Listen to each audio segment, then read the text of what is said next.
I want to talk about building high performance in a world of change. And I want to talk about it through a model that I've been working with and a methodology I've been working with for almost 20 years now.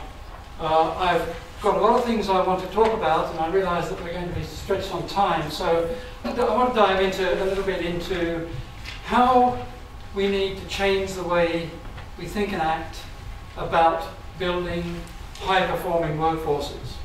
Because the models we've been using for the last 100 years have been shown to be ineffective, inefficient, and not fit for the 21st century.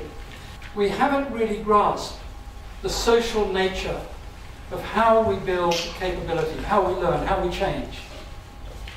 And that social learning is really, really critical. And in fact, the Australian Aborigines, I think, are probably the best example of social learners there is. They have stories. In fact, there are stories, researchers have talked to Aborigines and found that they can describe in detail parts of the country that their families haven't been there for 30 generations. No fake news there. They can tell the real stories. So I just mention that. Now, we have a challenge.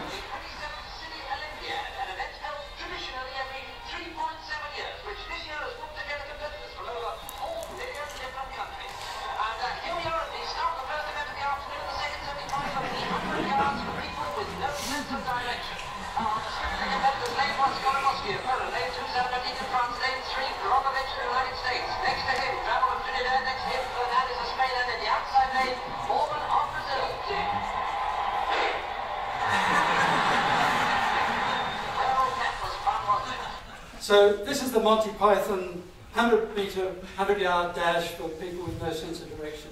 I think it's very good. It's a very good metaphor. It's a very good metaphor for the way that you try and build capability in lots of our organisations. We get people in, we line them up, we give them we put them through a training program, and we send them out expecting that they will all run that 100 metres and do it really well. And what happens is what we've just seen. If I can pose another question to you. How important do you think it is to learn to read music notation in order to compose music, orchestral music? Would you raise your hands if you think it's important to actually be able to read music in order to compose music? So did Beethoven read music? Did Liszt? Chopin? Yeah, of course they read music. Of course they read music notation. That's how they wrote it. You had to read music. However, in these days, no more do you have to read music in order to create good orchestral music. Let me give you an example.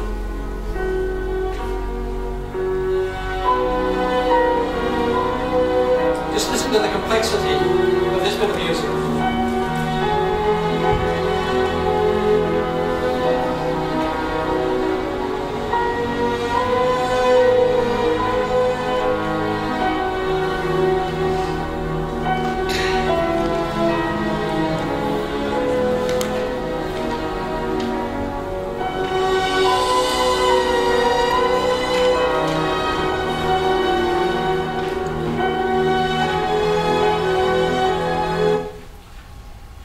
Anyone know who wrote that?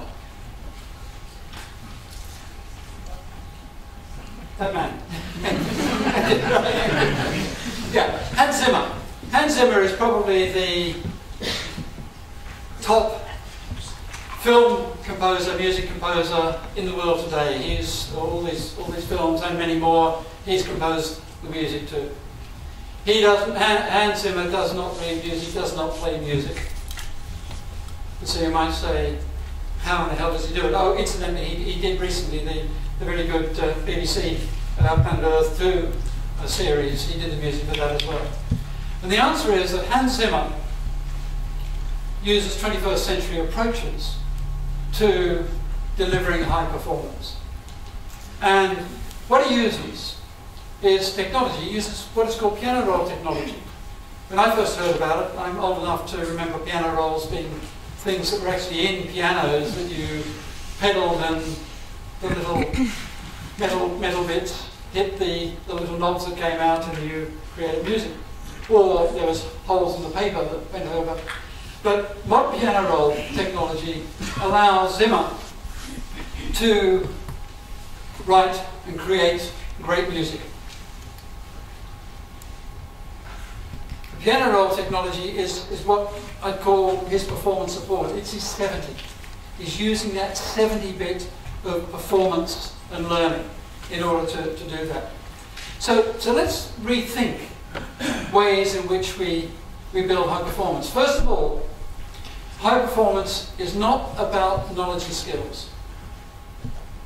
And one of the things that has depressed me over the years is that when I go and work with organisations and work with leadership development and learning and development and talent development, the focus is very often exclusively on knowledge and skills.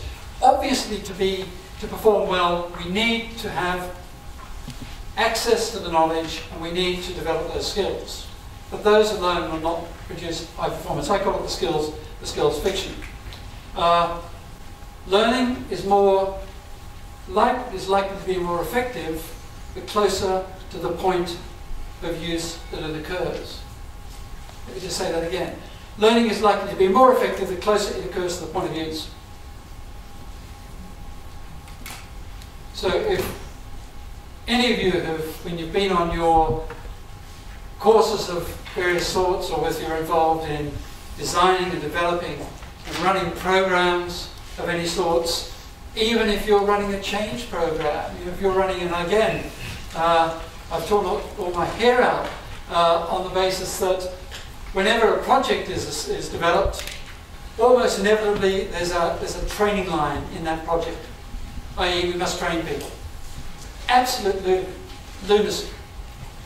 We've all been there. We've all been, I recall when I was at Reuters having a huge argument with a project manager who said, Charles, I want your team to train our people because we're deploying a new CRM system or an update to the CRM system and everyone needs to be trained. I said, what are you talking about? Why? And he said, no, we've got to train people. We have to, I want your people to travel around the world and train all our staff. To which I said, you're not getting that. I'm not going to play that game because I would rather simply make sure that we produce some really good quick reference guides for them, some quick job aids, and we spend the money on a support centre, a telephone centre, so that when people run into problems, they can solve them. How do high performers develop? Well, this guy is, or was, and still is, I think, a high performer in anyone's words. Rafa Nadal, I think he's won his last Grand Slam, but he won 14 Grand Slams and a gold medal at the Olympics. Yet this man here, Santiago Alvarez Dumont, who's an academic at the East Business School in Barcelona, has worked with Nadal since he was 15. And Santiago said to me, Rafa Nadal has never been in the top 5 tennis players at any time of his career on pure talent. I said, what are you talking about? Of course, he must be. He said, no, he's not as talented as people think. What Nadal has done is developed some really good practices that help him outperform his talent. Would anyone like to, you all presumably have seen on television or seen Rafa Nadal play tennis. What would you say about his characteristics when he's on the court? Is there anything particular about him? Anyone like to? What does he do except pick his trousers out of the backside of the backside? He has tics and many rituals. That's right. Yeah, he has tics and many rituals. Yeah. Why do you think he does that? I think it's a part of the routine. Yeah. That's exactly what it is. Nadal outperforms his ability because he is an obsessive reflector. Actually, is what it is a term. In that he has routines which give him time to think about what went well or what didn't go well and what he needs to do to correct that. And in fact, Santiago and his team have looked at thousands and thousands of hours of Nadal playing tennis, and Nadal just takes an extra 5 or 10 seconds to serve. In fact, he's lost more points than any other top professionals in terms of for time wasting. And what he's doing in that time is thinking, what happened last time? What do I need to do to correct it? And then I go on and do it. And when they analyse Nadal's tennis, the reason that he outperforms his talent is that he doesn't get into doesn't make the same mistake twice. So he's got a technique and a way of learning, a micro-learning, learning on the fly through reflection. What 70-20-10 is first of all, it's a methodology. And I'll talk about the methodology to solve human-centric business problems. It's a methodology which helps us solve business problems. It looks at the issue not from a learning perspective, but from a performance perspective. What do we need to do to help our organisations perform the way we want them to perform? How do we look at ways that our teams look to perform the ways we want them to perform? And how do we look at individuals? It's a model to help increase individual, team and organisational performance, so it moves above just individual. It looks beyond just the individual, it looks to the team and the organisation. It's a tool to help refocus from learning to performance, and it's a mindset to help support learning where most of it happens, which is in the workplace. What it isn't is, it's not some sort of new interface for training. It's not a learning theory. It's not a fixed ratio. I've had lots of discussions over the years with academics and others who say, show me the peer-reviewed research, that it's always going to be, you know, the numbers came from a small bit of research back 30 years ago, where they asked a group of managers, how did you get where you are? And those managers said, well, about 70% through experience, about 20% through other people helping me, mainly my boss, and about 10% through reading and through courses. Of course, the numbers are going to be different depending on the context of. In fact, the researchers that did that work redid it with women, because the first sample only had 3 women in it. They redid it with women, and they didn't come up with 70-20-10. They came up with 55, 40, and 5. The women seemed to use collaboration more. They seemed to rely on others more. They thought that the women at that time were not given as many opportunities for stretch and challenging experiences. This was back in the late 80s, early 90s. So it'll vary. So it's not a fixed ratio. And it's not a way to keep learning different. It's a way to bring it together and think about learning and work together. And it's also not the same as blended learning. I have lots of interactions with people say, we're doing a great 70-20-10 here. We've changed our leadership program so that now we have some pre-work for them to do, and they do the program, and then they have some post-work in the workplace. Let's just do the 10 really well. That's what I call 10 plus. It's not 70-20-10. It's more than that. It's, as I say, and I'll reiterate again, it's all about performance. So, is it effective? What impact does it have? Well, we do know a couple of things. We know that research tells us that organisations that use this approach outperform other organisations. Let me give you some examples. This is some work done by the Corporate Leadership Council, and they carried out some research looking at people, individuals, who were carrying out 11 or more learning activities a month in the workplace, where they're reflecting, they're taking time to sit back and reflect, they're giving them the opportunity to practice, they're having new challenging experiences, and so on and so forth. And they found that those learning activities that are integrated into the workflow have the largest impact on performance. Those that are away from the workflow have the least, not just performance, but actually engagement as well. And I often say to people who work in the HR world, where having sat on HR management committees, that you sit worrying about whether the next staff survey is going to improve our engagement levels.